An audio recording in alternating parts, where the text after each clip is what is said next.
El tema en la mañana de hoy se encuentra en su texto base en Jueces capítulo 5, en el cántico de Débora y de Barak. Pero el tema en esta mañana le he titulado Cuando Dios busca corazones voluntarios. Seguimos con la serie de avivados. Hemos hablado durante todo el año acerca del avivamiento. Y como ya lo hemos aprendido, hermano, durante todos estos 9 meses y medio, casi 10, que llevamos ya avanzado en el año, hemos aprendido que avivamiento no son ruidos, avivamiento no es escándalo, avivamiento en una iglesia no son gritos, ni saltos, ni muestras de euforia, sino que el avivamiento tiene que ver más con el hacer, con el ser, que con el sentir. Escuche. El avivamiento tiene que ver más con el ser y con el hacer, más que con el sentir.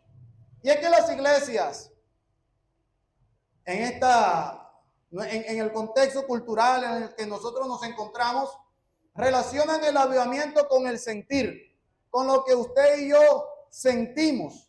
Podemos experimentar, podemos sentir en nuestro cuerpo, en nuestras emociones, pero realmente el avivamiento tiene que ver más con lo que somos, y eso que somos se ve reflejado en lo que hacemos. Y hoy yo quiero hablar de uno de los poemas más conocidos del Antiguo Testamento, y es el cántico de Débora y de Barak. Y voy a leer, hermano, hasta el versículo 5, pero hay unos versículos clave que quiero que tengamos presentes. En el nombre de nuestro Señor Jesucristo.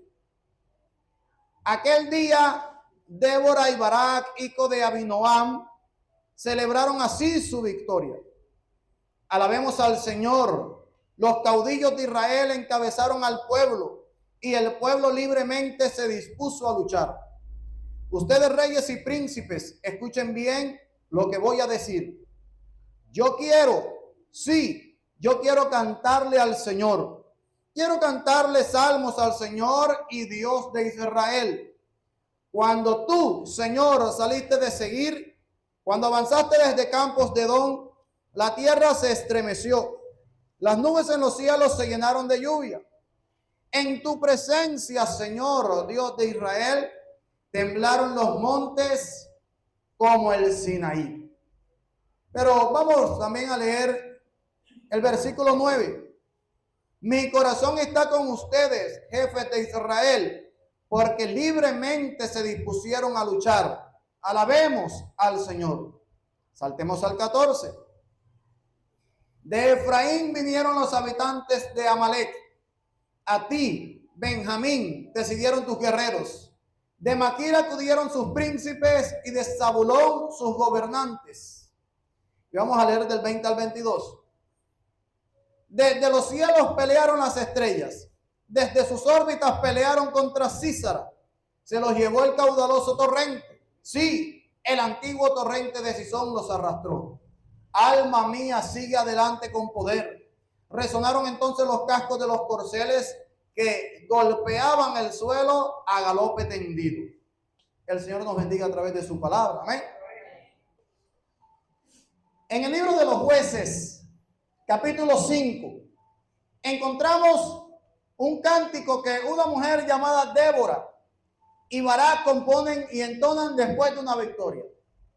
Pero antes de hablar del cántico de Débora y de Barak, quiero que entremos en contexto y que usted pueda conocer de dónde vino este cántico, por qué se cantó, cuál fue el motivo. Antes de hablar del cántico, sería bueno que usted y yo supiéramos cuál fue el motivo o lo que inspiró esta canción o este poema.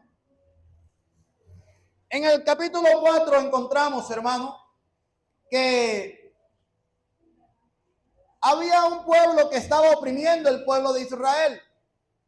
Había un pueblo que se había levantado contra la nación de Israel.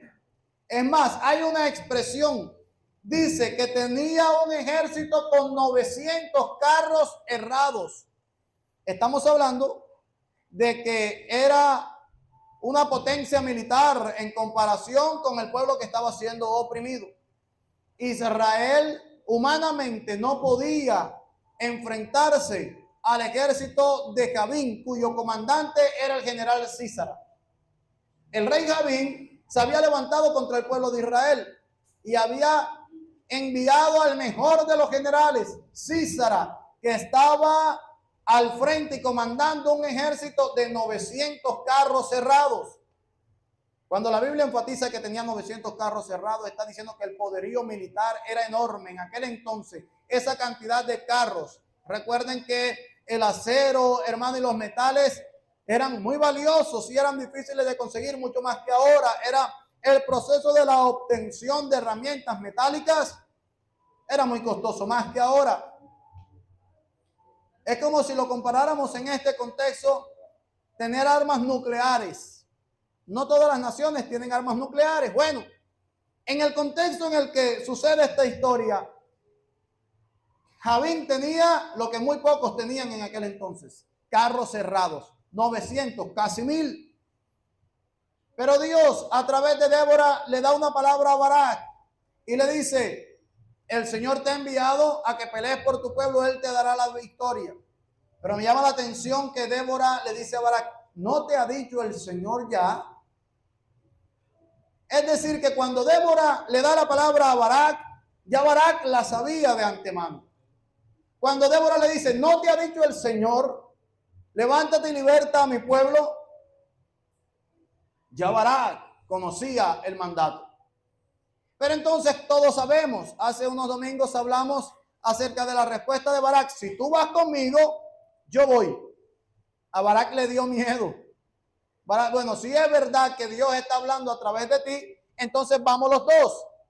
Y la respuesta de Débora como castigo es, hermano, a su incredulidad: Dios de todos modos va a darle la victoria a su pueblo, pero ya la gloria de la jornada no va a ser tuya. Va a ser de una mujer, porque dijiste: si tú me acompañas. O sea que él sintió, hermano, más respaldo en la palabra de una profetisa que en la misma palabra de Dios. Bueno, el Señor le da la victoria al ejército de Israel. Ellos obtienen la victoria. Y después de la victoria es que viene el cántico. Ya usted sabe de dónde viene el cántico. Un cántico de victoria. Y dice la Biblia, hermano, que este cántico es más que un himno de victoria. Es una lección espiritual acerca del corazón, de cómo estaban las tribus, de cómo era el corazón de las tribus. La Biblia dice, y la constante es que cada uno hacía lo que bien le parecía. No había rey en Israel. Es decir, esa nación no estaba siendo gobernada por un rey, ni siquiera por Dios. Porque la Biblia dice que cada uno hacía lo que bien le parecía. Como muchos de nosotros en algún tiempo nos parecimos a ese pueblo. Como algunos hoy en día se parecen a ese pueblo. Porque es que la Biblia dice que lo que antes se escribió para nosotros se escribió. Esto quiere decir, hermano, que cuando nosotros miremos algo en la Biblia y queramos juzgar o señalar a alguno de los personajes, tenemos que mirarnos nosotros en ese espejo. Tenemos que mirar si lo que la Biblia nos está mostrando, nosotros somos iguales o diferentes. Y caeremos en la cuenta que curiosamente somos más parecidos a las enseñanzas del pueblo rebelde que cuando el pueblo se acerca a Dios. Porque es que nuestra naturaleza no es acercarse a Dios. Nuestra naturaleza pecaminosa es de alejarnos de Dios. Nuestra naturaleza nos impulsa realmente es a satisfacer los deseos de nuestra carne. Es mentira que nosotros por nuestra propia cuenta buscamos a Dios. Y la Biblia dice en el libro de Isaías 65, no te buscábamos. Un pueblo que no te buscaba. Te hiciste ver de un pueblo que no te buscaba. Y de un pueblo que no te llamaba, tú dijiste, aquí estoy. Eso es lo que dice la Biblia, que nosotros no buscábamos a Dios. Él nos encontró cuando nosotros no le buscábamos. Lo que la Biblia está diciendo, que Él se apareció a mitad de camino en nuestro caminar y dijo, mírame, aquí estoy, pero realmente nosotros no le buscábamos. Pero cuando Él se acerca a nuestras vidas, hermanos, y a la luz de su palabra podemos iluminar nuestro camino. Salmo 119, 105, lámpara es a mis pies tu palabra y lumbrera a mi camino. Solamente cuando llegamos a los pies del Señor y a la luz de las Escrituras es que podemos analizar que nuestra vida realmente estaba oscura. Era una vida triste, cegada. Era una vida donde creíamos que éramos libres y que hacíamos lo que bien nos parecía. Hacíamos lo que nos venía en gana. Hacíamos lo que queríamos. Nos sentíamos o decíamos que éramos felices, pero realmente éramos esclavos de algo que nos ataba, que en algún momento quisimos salir de ese círculo vicioso, pero que no podíamos. ¿Cuántas personas han llorado diciendo que no vuelven a consumir droga, pero lo vuelven a hacer? ¿Cuántas personas han llorado diciendo no vuelvo a consumir alcohol y lo vuelven a hacer? Pero mientras están bailando la sopa de caracol, sienten que son felices y dicen esto sí es vida. Pero cuando llegan las consecuencias, entonces es que nosotros podemos analizar, hermano, que en vez de ser libres somos esclavos. Somos esclavos del pecado. Usted y yo éramos esclavos del pecado. Y solamente la verdad de Cristo Jesús nos pudo hacer libres. Solamente la verdad de Cristo Jesús en nuestra vida a través de su palabra escrita nos hizo libres. Hemos sido libres por la verdad del evangelio. El pueblo de Israel hacía lo que bien le parecía y de cuando en cuando se levantaba una nación y los oprimía. En esta ocasión fue el rey Javín y mandó a su comandante Císara con 900 carros cerrados. Y este himno que compone Débora después de que Dios le da la victoria refleja el corazón de las tribus de Israel. Israel estaba oprimido por Císara, pero Dios no necesitaba carros, ni ejército, ni poder humano. Dios necesitaba voluntarios, personas con un corazón dispuesto. ¿Queremos un avivamiento? Necesitamos tener el corazón dispuesto. ¿Queremos un cambio? Necesitamos un corazón dispuesto. ¿Queremos una transformación? Necesitamos un corazón voluntario y dispuesto. No necesitamos emocionalismo. No necesitamos promesas. No necesitamos llanto. Necesitamos corazones dispuestos para poder seguir avanzando.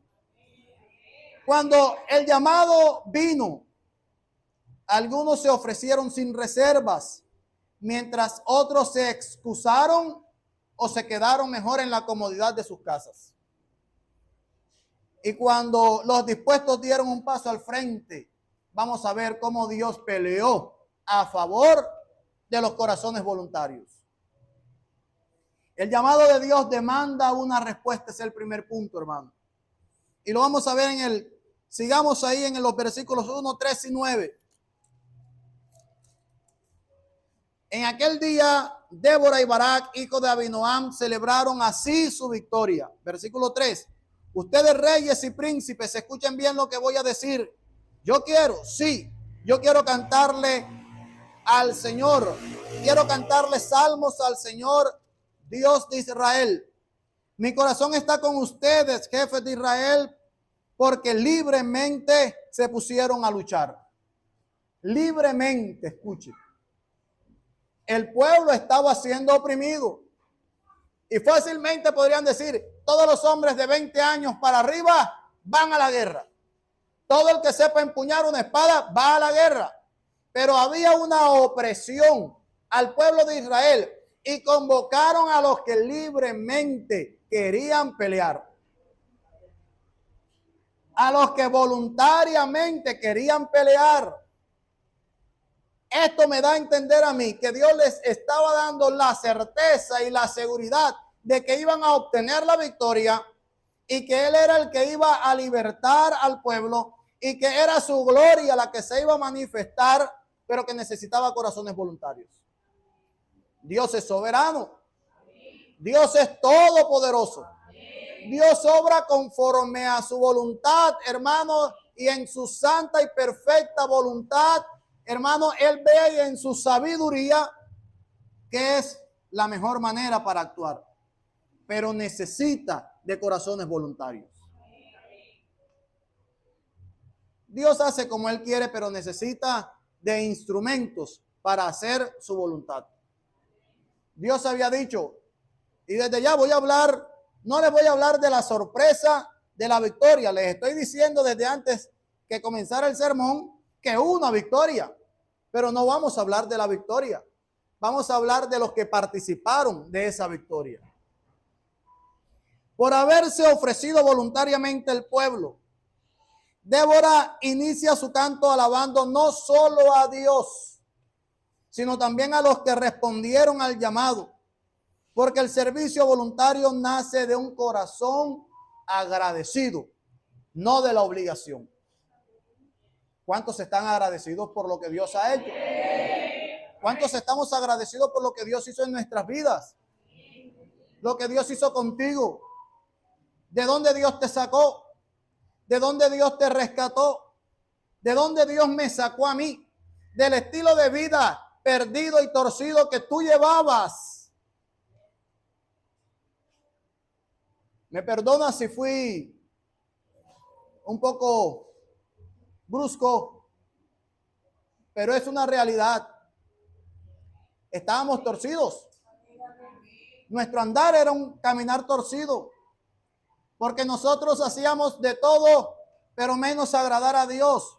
Nos agradábamos a nosotros mismos y a nuestra carne, y esto nos llevó a ser, hermanos, delante de Dios torcidos. La Biblia dice que hay caminos que al hombre le parecen rectos, pero su fin es camino de muerte.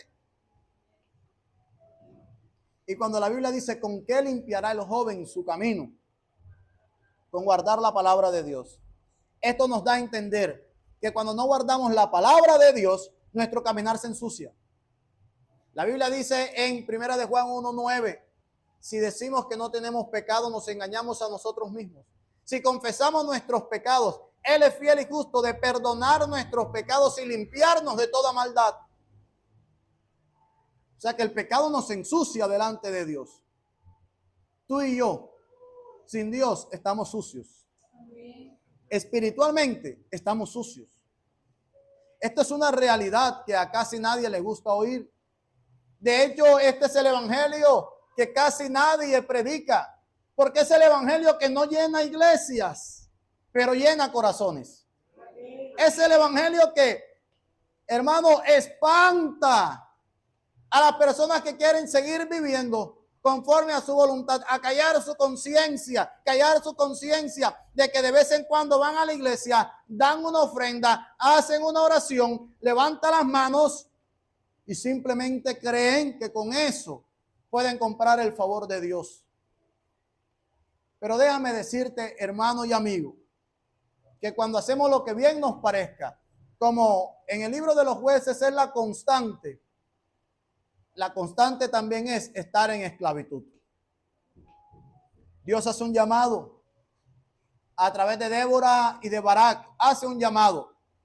No obliga a nadie, pero los agradecidos atendieron el llamado.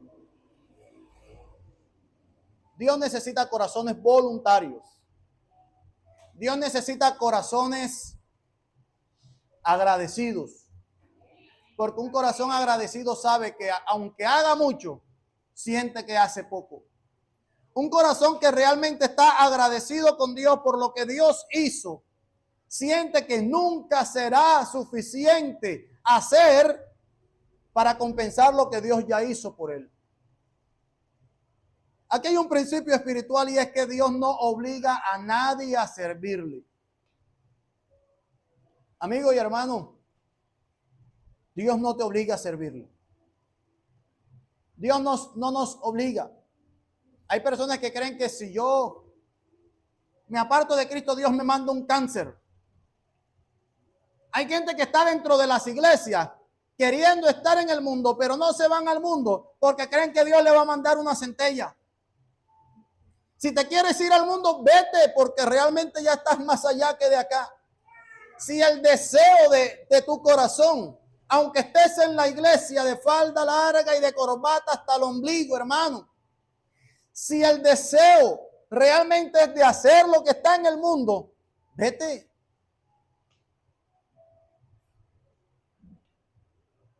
Si ese es tu deseo, no tengas temor a que Dios te va a mandar una centella. El infierno te espera. Eso es peor que un cáncer. Eso es peor que una centella. Pero no le sirvas incluso a Dios por miedo al infierno. ¿Cuánta gente hay dentro de la iglesia que quisiera hacer tantas cosas y está como el hermano mayor del hijo pródigo? El hijo pródigo se fue, hizo y deshizo y regresó. Regresó mal. Pero el que estaba en la casa, el que nunca se fue, estaba peor. Porque dice, yo ni siquiera he podido celebrar. O sea, quería hacer lo mismo. Estaba reprimido. Y hay gente dentro de las iglesias reprimidas al pecado. Pero por miedo al que dirán, déjame decirte que es, hermano, más importante que tú tengas temor, respeto y reverencia por Dios que lo que la gente diga de ti. Dios no obliga a nadie a servirle. Hay consecuencias del pecado. Hay una alabanza que dice, si me aparto de Cristo me muero y mi alma se condena, yo mejor le sirvo a Cristo que quemarme en la candela. Claro que hay consecuencias, pero esas mismas consecuencias que vienen si tú te apartas son las mismas que vendrán si tú no te conviertes aunque estés dentro de la iglesia. El pueblo de Israel decía que le servía a Dios. Mentiras, cada uno hacía lo que bien le parecía. Dios no te obliga a servirle. Dios quiere que tú y yo le sirvamos con corazones agradecidos. Y un corazón agradecido se nota porque es un corazón dispuesto. Romanos 12:1 dice, presentad vuestros cuerpos en sacrificio vivo, santo, agradable a Dios. La entrega no es emocional y de esto hemos hablado mucho en esta iglesia. El servicio no es emocional. No es caer en un éxtasis. No es que yo cogí, torcí los ojos y no supe de más nada, sino cuando desperté estaba en el suelo. La Biblia dice que nuestro culto sea racional. Sea consciente, que tú sepas que lo que estás haciendo, estás agradando a Dios de manera voluntaria y consciente. ¿Cuántos se despertaron contentos porque hoy es domingo y vienen a la escuela dominical? No se me ofenda, pero dijeron amén muy rápido. Esta es una pregunta retórica, más bien es para analizar y no para responder en alta voz. ¿Cuántos se despertaron y dijeron, qué bueno que hoy es domingo? Que diga, yo quería que llegara el domingo para escuchar el mensaje y saludar a los hermanos. ¿O cuántos despertaron realmente? Ay, hoy es domingo. Ahora, si no voy, el pastor no me pone en lista a participar. Si no voy, segurito que el pastor va a llamar y se va a incomodar.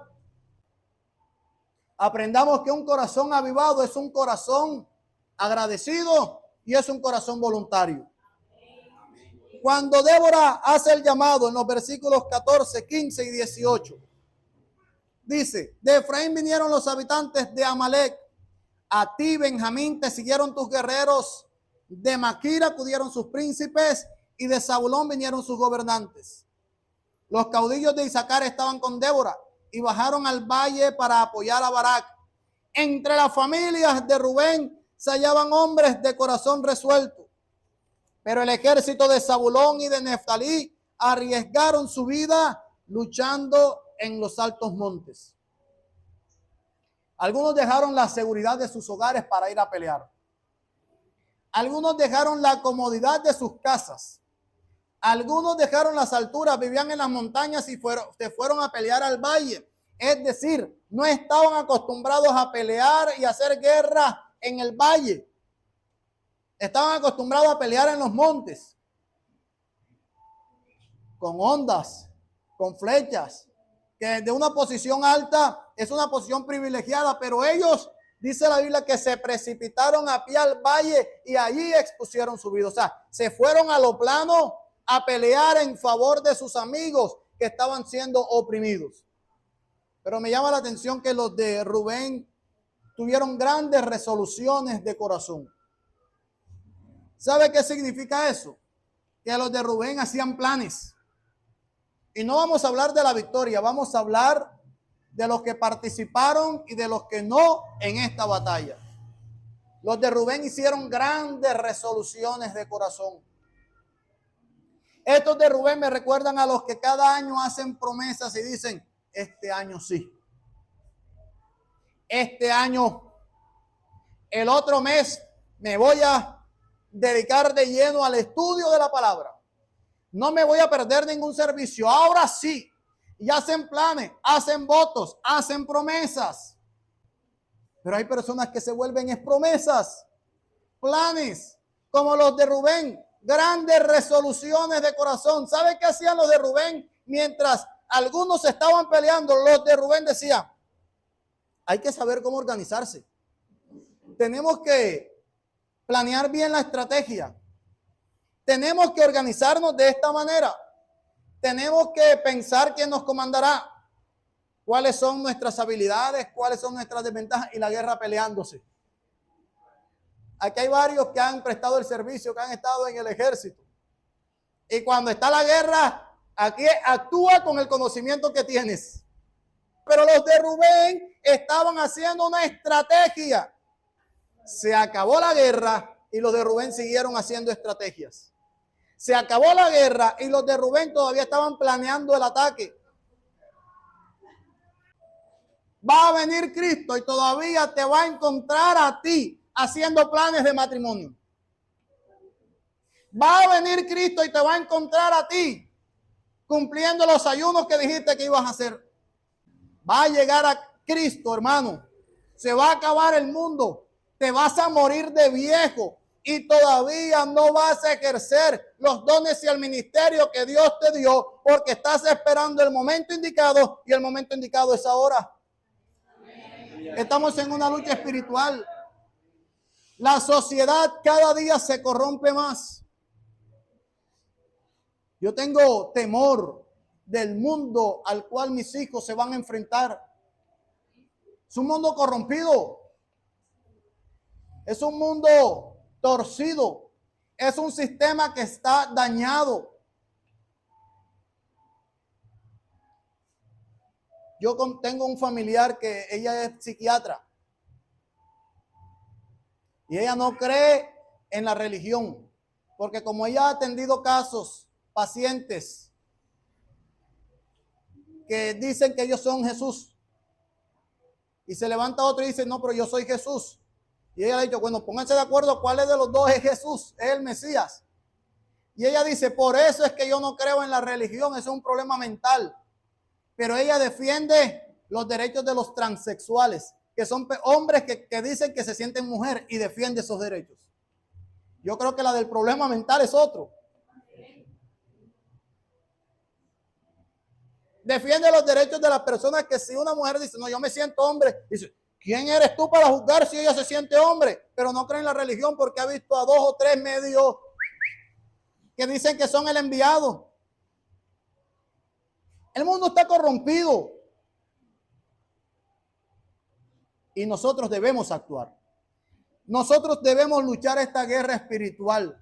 Nosotros a diario estamos viviendo una batalla espiritual por ir en contra del sistema. Los cristianos siempre vamos a ir en contra del sistema. Por eso nosotros no nos alineamos a ningún movimiento político, porque la iglesia no fue llamada a alinearse con los gobiernos de este mundo. Usted y yo podremos simpatizar con alguna idea de algún político, pero la iglesia no está para hacer proselitismo político. La iglesia no está para hacer movimientos sociales de lucha contra. No, la iglesia, el único objetivo de la iglesia es predicar la palabra del Señor y enseñarla a los demás. Ese es el único objetivo. Ahora, si usted quiere ser parte de un movimiento social, puede hacerlo. Pero la iglesia no es el lugar para eso. No estoy diciendo que usted no puede participar en política. Yo no estoy diciendo que usted no puede participar de alguna ONG. No estoy diciendo eso. Estoy diciendo que esa es la función de otra cosa, de otro organismo. La función de la iglesia como cuerpo de Cristo es predicar el evangelio de salvación. Hermano, pero los de Rubén todavía siguen haciendo planes. Y usted me va a decir, pastor, yo soy como los de Rubén quizá. Que desde que me bauticé estoy diciendo que voy a hacer unos ayunos y no los he hecho. Que todos los años digo, este año sí me convierto. Este año sí me entrego. Este año sí me afirmo. Este año sí voy a predicar. Ahora van a ver de lo que soy capaz. Ahora sí van a ver a este predicador. Ahora sí van a ver a este músico. Ahora sí van a ver cómo predico, cómo evangelizo. Que el altar mío no es aquí, sino en las calles. Y en la calle lo veo uno dando mal testimonio. Porque se acaba la vida. Y todavía están los de Rubén haciendo grandes resoluciones de corazón. Su disposición muestra que no hay terreno demasiado alto cuando Dios llama. La disposición de los de Zabulón descendieron. No hay terreno demasiado alto cuando Dios llama. También esto habla, iglesia. También esto nos debe hacer pensar de que muchos dicen, no, pero es que el cargo que yo tengo. No, pero es que el estatus que yo tengo. Es que me da pena porque es que a mí me han visto codearme con los de arriba. Es que ¿qué voy a hacer yo con mi círculo social, con mis amigos, mis amistades? Cuando yo les diga que ahora estoy asistiendo a la iglesia, que yo me entregué, que le estoy sirviendo a Dios, que soy cristiano. Y aquí tenemos varios casos de personas que estaban rodeados de supuestos amigos. Cuando estaba el dinero y la parranda y el ron y las fiestas. Cuando no hubo dinero para parranda, ni ron, ni fiestas, ¿dónde están los amigos? Ese es el sistema de este mundo, es una realidad. No le estoy hablando de algo descabellado, ni te estoy sembrando la cizaña en contra de tus amigos. Dios me guarde, te estoy haciendo ver a través de la palabra que este mundo lo que brinda es efímero, es pasajero. Pero tenemos a los de Isaacar. Los príncipes de Isaacar fueron con Débora y como Barak se precipitó al valle. La palabra precipitar se está diciendo, no lo pensaron dos veces. Gloria a Dios por aquellos que cuando Dios los llama no lo piensan dos veces. Que no hacen planes, que no escatiman, que no se ponen a ver qué dejan. En el libro de los Reyes encontramos el llamamiento de Eliseo cuando va caminando Elías y tira su manto sobre Eliseo en señal de que Eliseo le pertenece, señal de propiedad. Y Eliseo dice, déjame que me despida de mis papás, que los bese y me despida. ¿Qué tengo yo? Haz como te parezca. Y Eliseo mató, hermanos, de las yuntas con los bueyes que estaba arando la tierra, mató con el yugo, hermano, hizo la leña. Esto está hablando de que se despojó de lo que lo ataba al mundo y se fue a seguir siendo un hombre rico, adinerado. Se fue a seguir aquel que lo llamó, que comía miel silvestre y paco en el monte. Un hombre adinerado se desligó de lo que lo ataba del mundo para seguir a uno que lo que comiera miel y pacos. Saltamonte. Vivía en las cuevas. Eliseo dejó todo por seguir a aquel que lo llamó. Al igual que los de Isaacar, ellos no se quedaron atrás, sino que descendieron al campo de batalla junto a los líderes y dijeron, heme aquí. No como usted y yo a veces decimos, heme aquí, envíalo a él. No, heme aquí, aquí estamos. Ni siquiera dijeron, envíame a mí. Dijeron, aquí estamos, ya llegamos. Quien obedece a la voz de Dios no espera condiciones ideales. Actúa con fe. El que confía en Dios no espera el momento, actúa. ¿Quieres servirle al Señor? Es tiempo. Es el momento de que tú le sirvas a Dios. Es el momento de que tú ejerzas el llamado y el ministerio con el que Dios te dotó.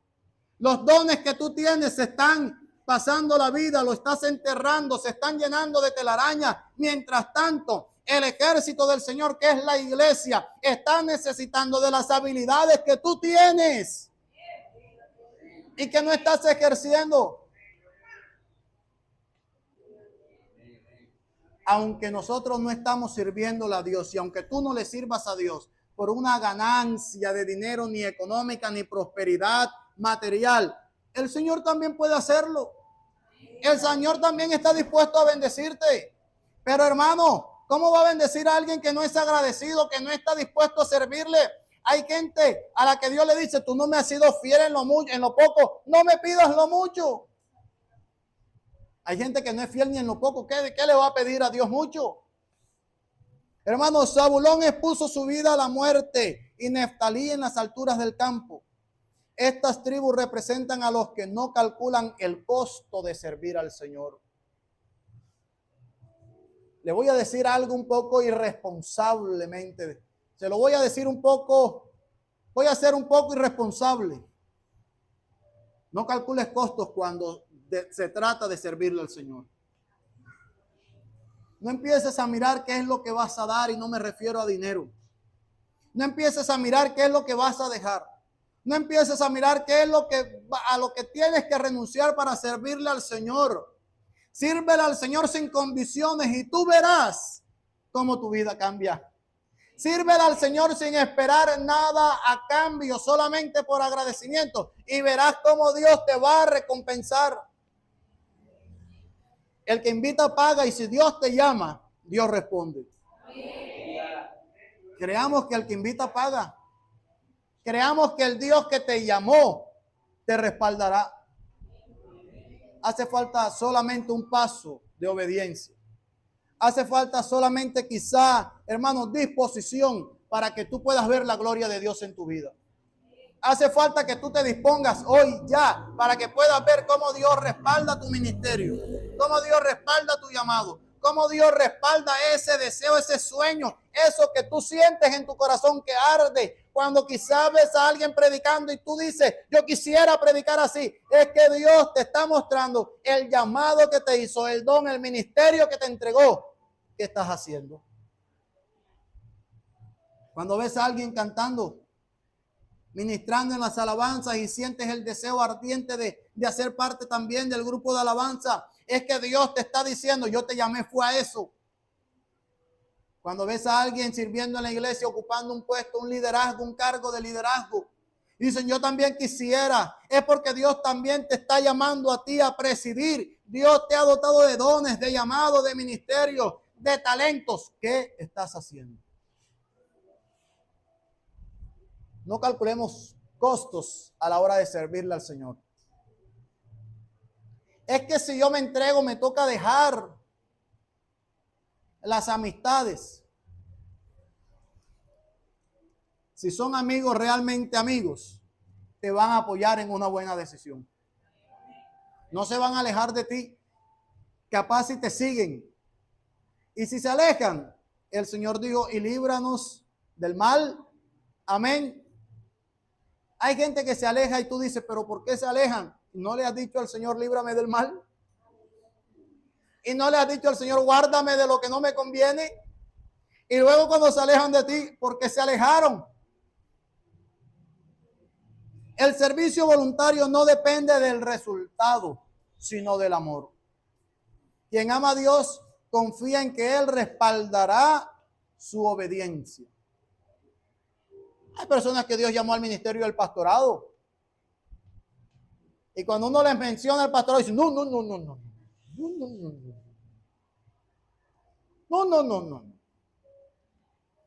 Gloria a Dios por tener ese temor, porque es una responsabilidad bien grande.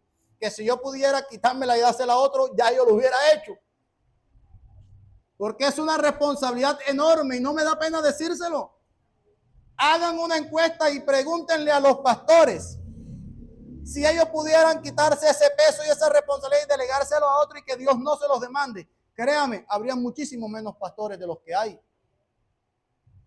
Es una responsabilidad enorme. Es un peso que uno siente, hermano. Pero eso es el costo. Pero es un costo. Y Dios te está llamando a que lideres. Dios te está llamando a que ejerzas tu ministerio. Pero hay costos que debemos pagar. Otros se excusaron o se retrajeron. Mientras algunos se ofrecieron, otros buscaron excusas. ¿Sabe qué te digo una cosa? Que el enemigo no teme a tus planes, teme a tus acciones. Dios no respalda tus planes, Dios respalda tus hechos. Dios no respalda tus ideas, Dios respalda lo que tú haces. Rubén se quedó planeando, pero Dios respaldó a los que actuaron. Quizás los de Rubén eran más intelectuales, quizás los de Rubén eran más estratégicos, pero Dios le dio la victoria a los de Zabulón, a los que se precipitaron, a los que fueron hermanos. Vea, yo prefiero, hermano, como pastor se lo digo, aguantar acelerados que empujar flojos. Yo prefiero lidiar con los de Zabulón, que nos toca decir, espérate, aguántate. Bien, pero por ahí no es. Vas corriendo, camina, pero vas bien. Que empujar a los de Rubén. Que uno diga, tiene llamado, tiene ministerio, tiene talentos, pero cada vez que, hermanos, cambia la luna, cambia su humor. Cada vez, amado hermano, que alguien no lo saluda, se decepcionan de la iglesia. Cada vez que el pastor demora 15 días sin hacerle una llamada, se van donde otro pastor que nunca los llama. Esos son los de Rubén. Yo me voy de la iglesia porque me enfermé y nadie me visitó. Y se van para otra iglesia donde ni siquiera le saben el nombre.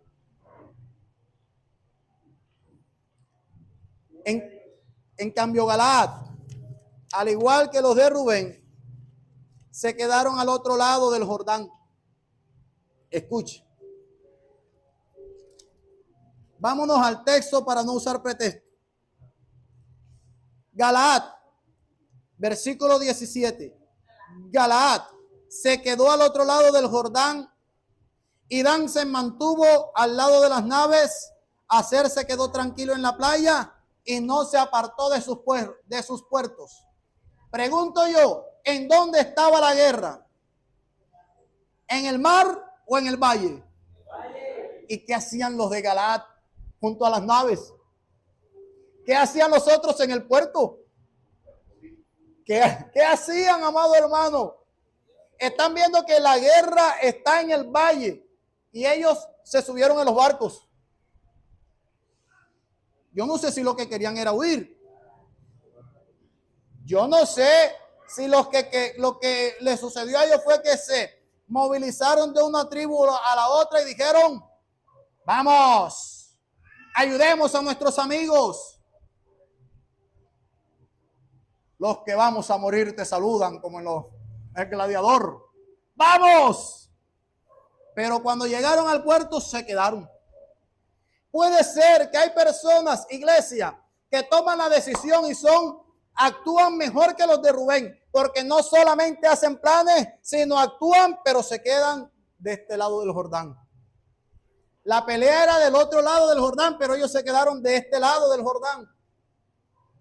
Hay gente que gritan, que hacen planes, y uno como pastor los ve, y uno los ve y dice, wow, ahora sí, se compuso el hombre. Ahora sí, esta mujer va a dar lo que tiene. Ahora sí. Y cuando hace el ruido y los ve, hermano. Pero terminan como el Chavo del 8. Comienzan así, después terminan así. Dios mío. Sonaron las monedas. Dan prefirió los negocios marítimos antes que la guerra espiritual. Si tú le sirves a Dios por dinero, estás dispuesto a servirle al diablo por un mejor pago. Si tú le sirves a Dios y esperas que Él te compense con dinero, el diablo paga más. Porque el dinero tuerce al hombre. ¿Sabía usted eso? Que la Biblia dice que la raíz de todos los males es el amor al dinero. No es el dinero en sí. Hermano, el mal no es el dinero. Lo malo es que nuestro corazón esté ligado al dinero. Que el impulso de nosotros sea el dinero. Es más, hay otros que le sirven a Dios no solamente por ganancias deshonestas. Lastimosamente hay líderes, hay pastores que están en una iglesia, hermano, a cargo de una iglesia por la ganancia deshonesta del dinero. Lastimosamente. ¿Cómo los puede uno identificar? Porque no les gusta sufrir por el evangelio, porque cuando la cosa está maluca, se van para otro lado. Uno puede conocer a alguien que está sirviéndole a Dios por la ganancia del dinero, porque cuando ve que el barro se aprieta, hermanos, se van. O porque cuando no hay ganancia, no les llama la atención al ministerio. Pero también hay otra ganancia deshonesta y es la ganancia de la fama. Hay personas que quieren servirle a Dios, pero no por amor, por agradecimiento, ni porque tienen pasión, sino por tener un nombre, un renombre, un título, que los llamen como el pastor, como el evangelista, pero no tienen pasión por las almas. Yo no sé por qué Dan se quedó junto a las naves. La verdad no sé. La Biblia no lo registra, pero la pelea estaba allá y ellos se quedaron del otro lado. Muchos hoy pierden su llamado por poner la mirada en lo material. No ejercen su llamado porque están preocupados por lo material, porque están preocupados por lo que les toca dejar, por las compañías, por las amistades, por el círculo social, incluso por el empleo. Aser puso su mirada en lo material antes que lo espiritual. Aser estuvo a la ribera del mar y se quedó en sus puertos. Representa la apatía espiritual y la vida sin compromisos. Hay personas que dicen que aman a Dios. La iglesia hoy está llena. La iglesia se llena de personas y uno podrá decir, si usted está aquí es porque usted ama a Dios. Pero ¿cuántos ya están mirando la hora y están diciendo qué mensaje tan aburridor? ¿Cuándo se irá a acabar? Hoy hace más calor que todos los días. Hoy se dan cuenta si el ventilador funciona o no. Hoy se dan cuenta qué pasó o no pasó. Porque están aquí, pero no están aquí. Su mente está en otro lado. Es la señal de una vida apática. Cuando usted está en el fervor, cuando usted y yo estamos metidos de lleno, hermano, en la intimidad con Dios, aunque se predique sin micrófono, usted siente que el culto fue mejor. Aunque se toque caja y guacharaca, usted siente que se sintió más sabroso. Aunque usted vea que hubo falencias, hubo cuestiones, hermano, usted siente que todo le edificó. Pero cuando somos como los de Aser, ay, qué pereza. El confort produce indiferencia y la indiferencia mata la visión. Cuando usted y yo somos indiferentes a la obra de Dios, la obra de Dios no puede avanzar. Si nosotros somos la iglesia, no son estas cuatro paredes. Usted y yo somos la iglesia de Cristo, y cuando usted y yo somos indiferentes a la obra de Cristo, no podemos avanzar. Eso mata la visión. Pero voy terminando con algo maravilloso. Y es la parte que más me gusta a mí de este poema. Cuando en el versículo 20 al 22 leo, desde los cielos pelearon las estrellas. ¿Cómo es esto? ¿Cómo es que en una guerra de carros y de gente y de ejércitos, Débora dice poéticamente, desde el cielo pelearon las estrellas?